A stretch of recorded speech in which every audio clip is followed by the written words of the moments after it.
My second question relates to the role of the media. And I think that perhaps the best comment on the media came from Lord Deeds, a distinguished British editor and minister, who said that in the London Telegraph, "I've rarely attended elections in any country, certainly not a democratic one, in which the newspapers have displayed more shameless bias. One and all, they determined that Australians should have a republic, and they used every device towards that end." That's certainly my recollection, and I do remember that they even let it continue after the results.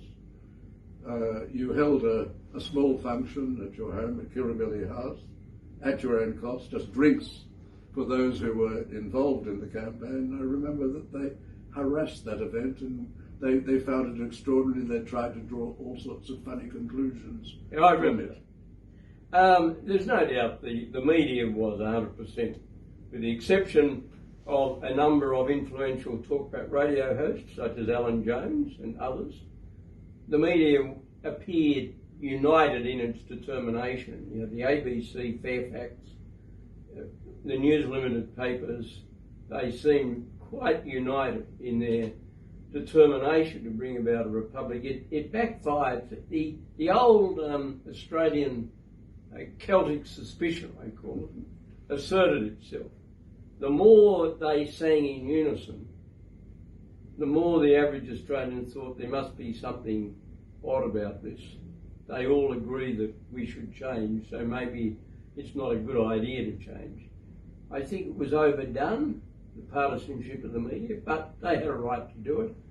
And I was determined, because I'd only been Prime Minister for a few years, I was determined not to let that bother me. Once the referendum was over, then normal communications were restored, and we got on with the job of continuing to talk to the Australian people through the media.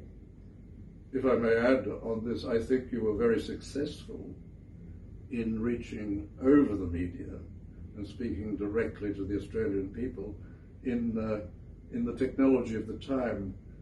President Trump uses the technology of today, but you used it by going to your readily available on talkback and breakfast television, which you can't edit when you're speaking. No, you have identified a very relevant fact. I use talkback radio an enormous amount, far more than any Prime Minister before or since me. And I did it for the reason you've identified, and that is that it's a way of talking directly to people. It can't be edited. And morning television can't be edited.